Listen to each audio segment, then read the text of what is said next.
Ganyan. Good morning sa inyong lahat mga kababayan. Pag-usapan po natin ngayon itong ginawang comparison ng Minda vote. Sabi rito, these three could possibly face each other in 2028.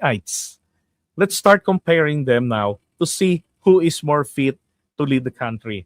So binasi niya po rito sa bar exam comparison. So si Sara, pasado first take. Wow! Ang grade 80. Passing score 75. So 5 lang.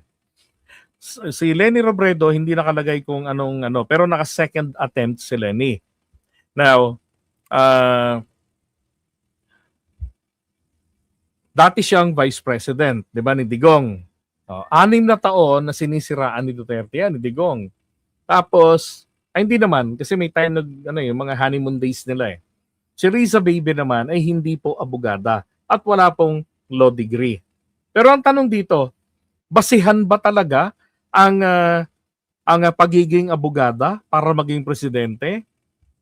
Yes, kung ang kakandidatuhan po nila ay sa legislative department.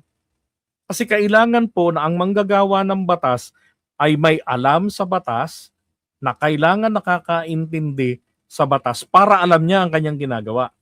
Tama ako, di ba? Di ba? Lagi naman eh.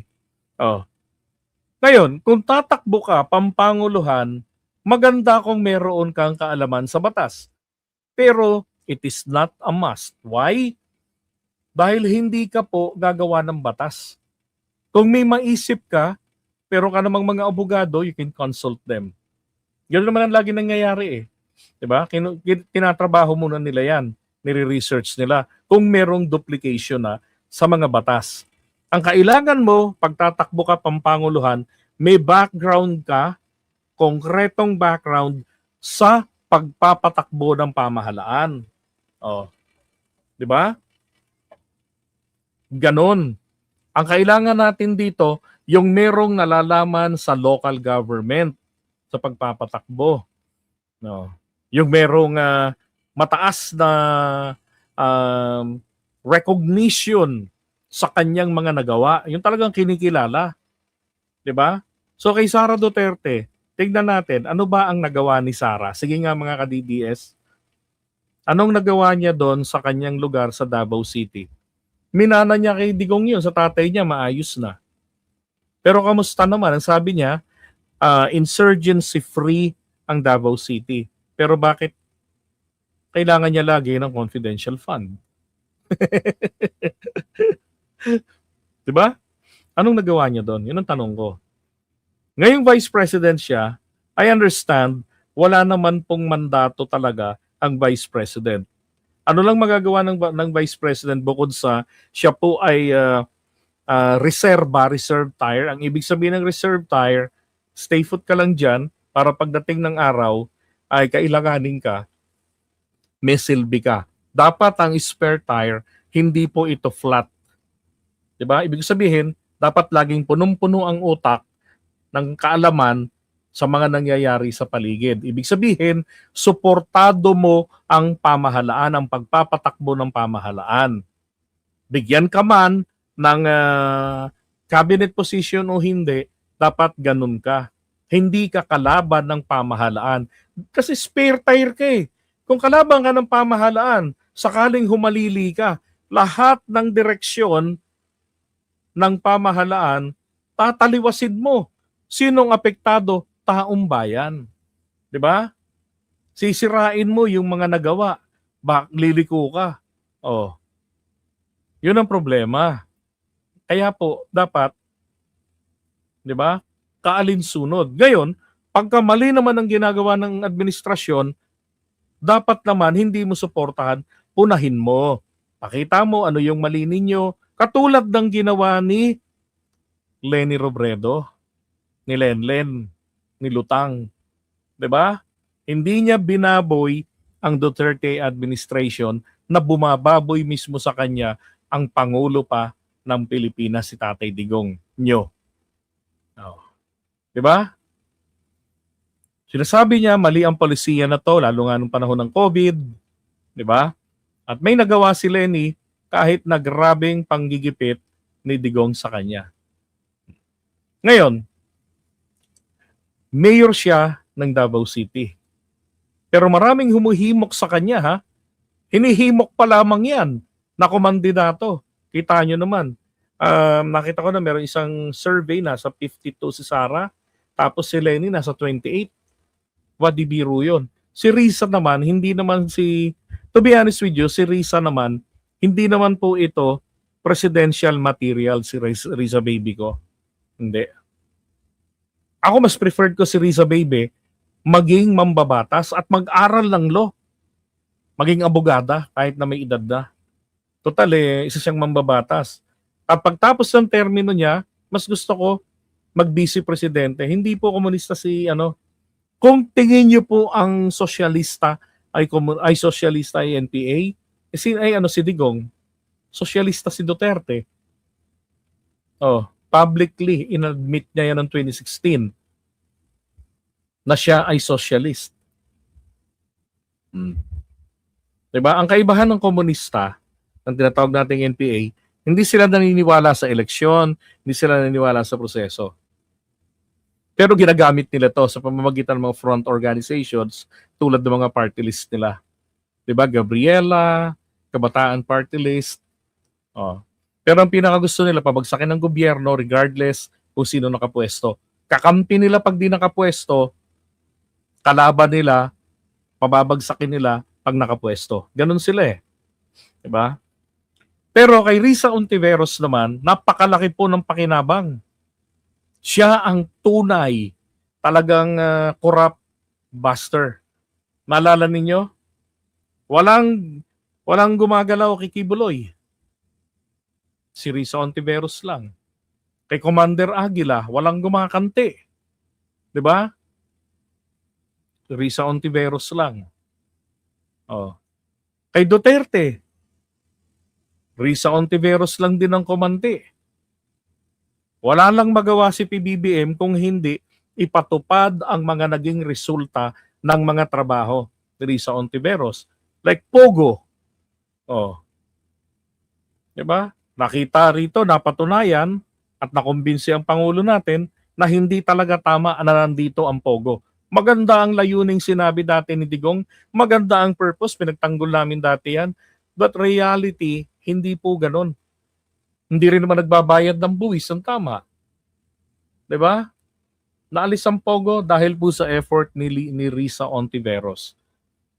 Pag siguro ko mag-vice presidente, bagay kay Risa Ontiveros, tapos ibigay sa kanya ang committee ang cabinet position na bagay sa kanyang ginagawa. 'Di ba?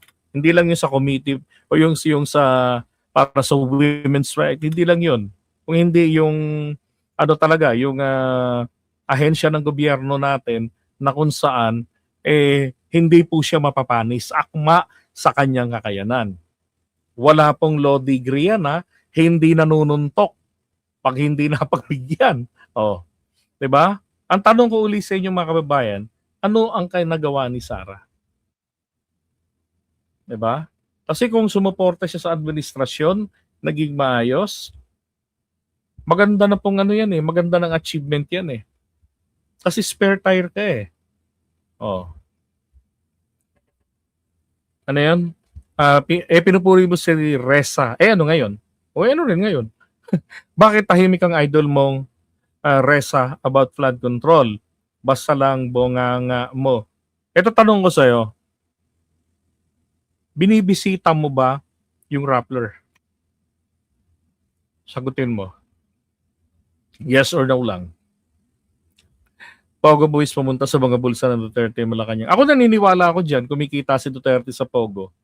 Kasi nanggaling yan mismo sa salita ni Akla, ni Harry. Sabi ni Harry, ang totoo, hindi ko po malaman kung saan po natin nagkakategorize ang Pogo. Kasi utos sa kanya ni Duterte, kailangang mag-operate ang Pogo. Bakit? Walang pera. Di ba? Noong panahon ng pandemic. Ang inaalaw lang po dati ng mga industriya ay yung BPO. So pinilit nila ngayon na yung Pogo palitawin na ito'y katulad ng BPO. Kaya lang sinabi niya, ang presidente po ay tumatanggap po ng cash resource mula po sa Pogo. Ay, ang gobyerno. Si Harry Roque tarantado rin yan eh. Pinapahamak si Digong kaya galit na galit sa kanya si Panelo eh. So, ganon. Siguro pag hindi nalambing si Harry, papahamak niya si Tatay Digong. Ay nako. Okay? Sige, ganon. Sagutin niyo pa rin. Ano nang nagawa ni Sara? Tanong ko rin dun sa isa kanina, dito, binibisita mo ba ang Rappler? Kasi ang Rappler ay may mga artikulo sila tungkol doon sa flood control. Oh.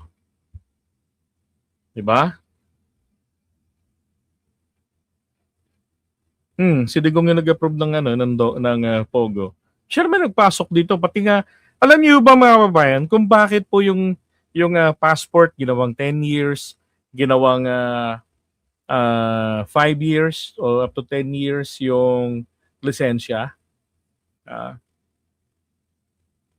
Dahil po para hindi mahalata kaagad mapansin sa mga renewal, ito hong mga undocumented at yung may mga fake na mga birth certificates made in Davao City na mga Chinese, yung mga fake Filipinos. Na ang karamihang nakapasok pa dito ay mga mga miyembro ng PLA. Sa China, halos lahat po ng kalalakihan doon mga member ng PLA. Duterte ang nagtatanim dito ng mga espiya ng China. Di ba ang daming nahuhuli ngayong fake Filipinos? Dahil po yan dyan. Sipin mo, hindi mag-check ang immigration. Kasi hindi man napapansin na mga paso na yung mga passport. Di ba? Tsaka nung pinapasok niya dito, yung mga Chinese na yan, ang sinabi niya nun, pwede to follow ang mga dokumento. Di ba? Ang tanong, nagkaroon ba ng dokumento? Made in made in Davao City. Nagiging nga silang Shabu Capital at saka fraud capital. Tanong ko ngayon, may ginawa ba si Sara laban doon? Wala, di ba? Pinag-usapan po natin dito, pagiging vice president, achievement. Si Leni Robredo kasi ang daming nagawa noon. Kahit na todong panggigipit ni Duterte sa kanya. Diba? Si Sara tinatanong lang sa pondo, ayaw sumagot. Kaya tuloy, kahit na yung mga kakampi niya, wala nang magawa. Ayaw sumagot eh. Sabi ni wala po. Yung tinatanong ko kanina, di na rin nakasagot. Rappler kasi talaga naman, may mga artikulo sila tungkol sa flood control. Madalas nga po, aminin ko sa inyo, source of info ko ang Rappler. Magaling silang mag-research. Maayos. Kumpara sa ibang mga dyaryo-dyaryo online dyan. Diba? Again, hindi po tama na ang basihan ay pagiging abogado ko magpipresidente. Pero plus point kong abogado. Ang problema nga dito kay Sara Duterte, hindi halatang abogada. Hindi nakapag-practice. Wala siyang practice. At least kay Leni Robredo, nung nagpa-practice siya ng law, pro bono, ibig sabihin ng pro bono, puro abono. Hindi naniningil ng serbisyo. Samantalang malaki ang tuition fee ng law pag nag-aral ka. Diba?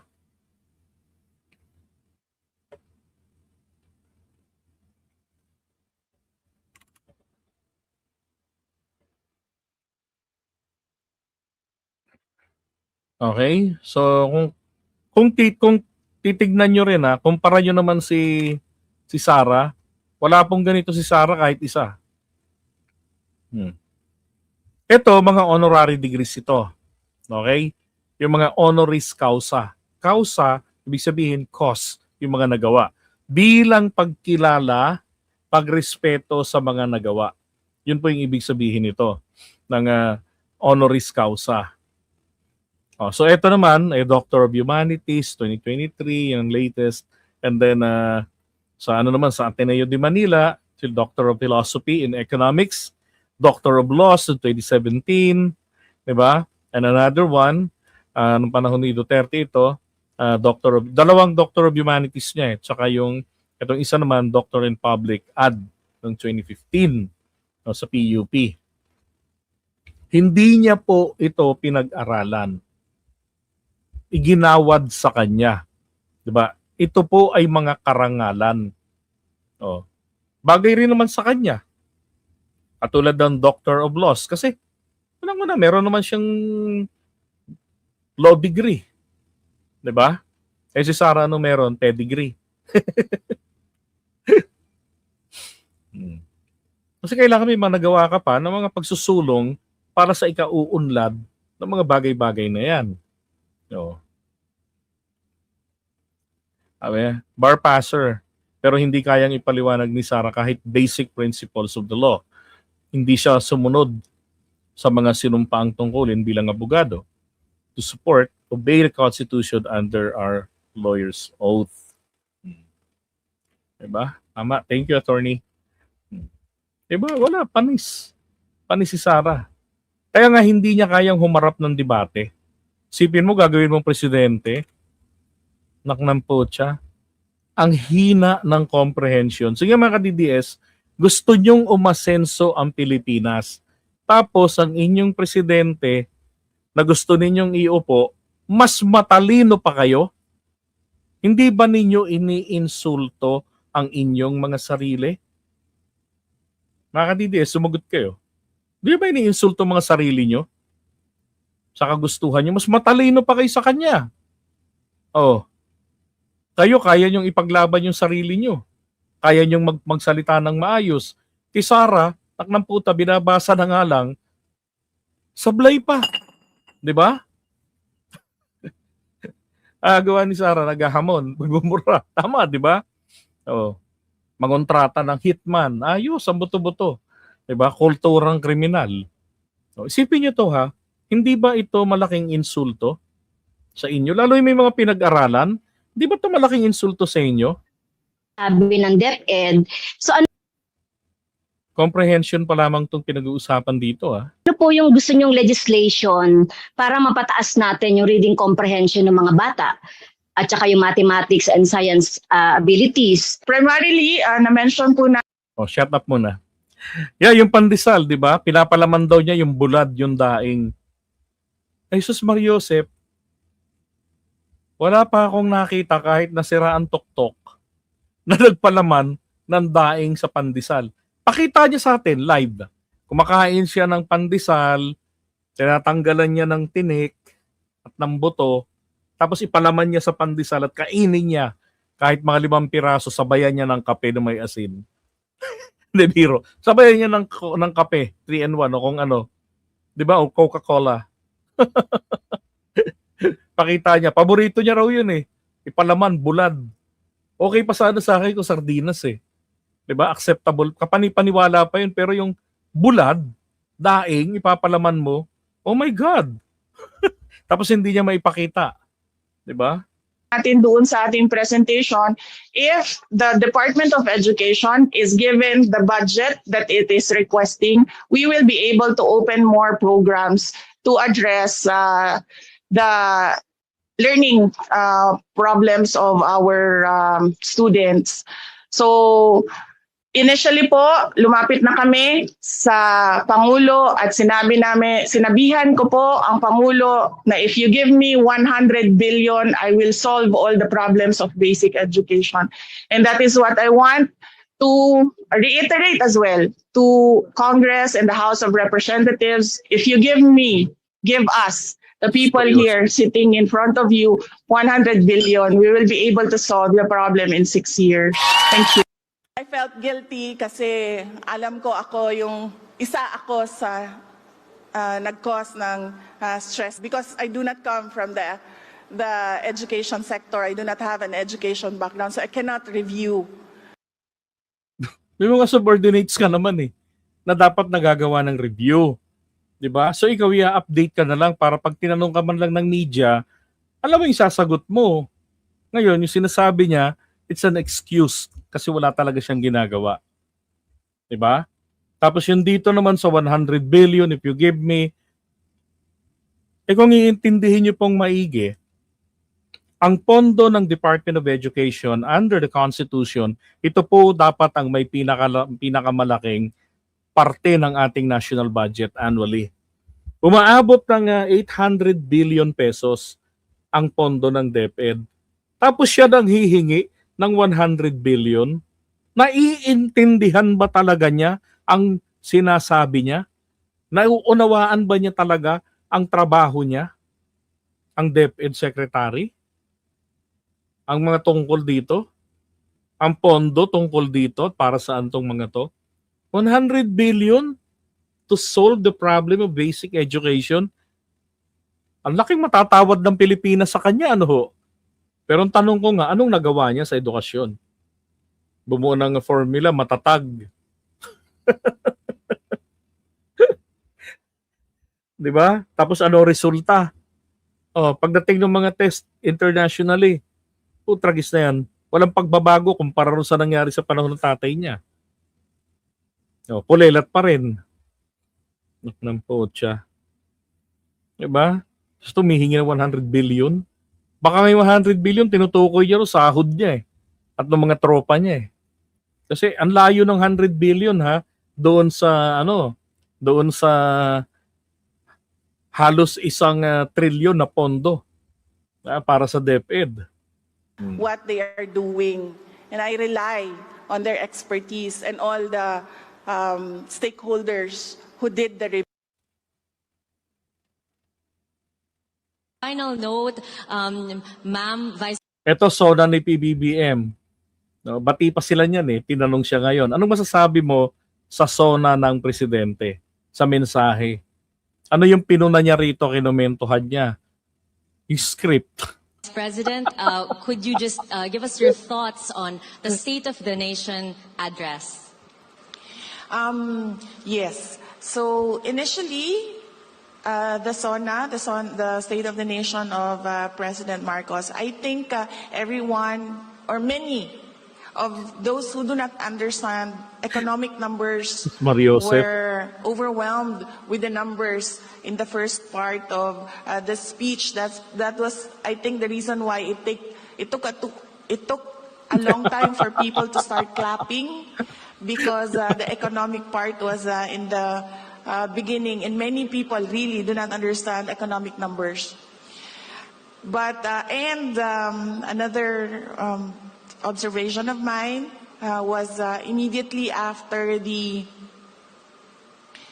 speech of the president, while I was going home, I was talking to one of our writers in my office, and I told him that I really liked how the speech was written, because I do not write that way, Mariosep. and I truly appreciated the form that speech was composed.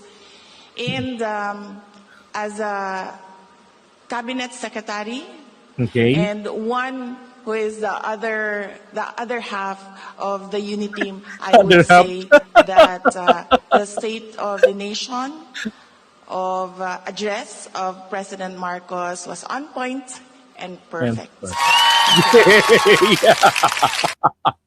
Tangina, sakit sa ulo.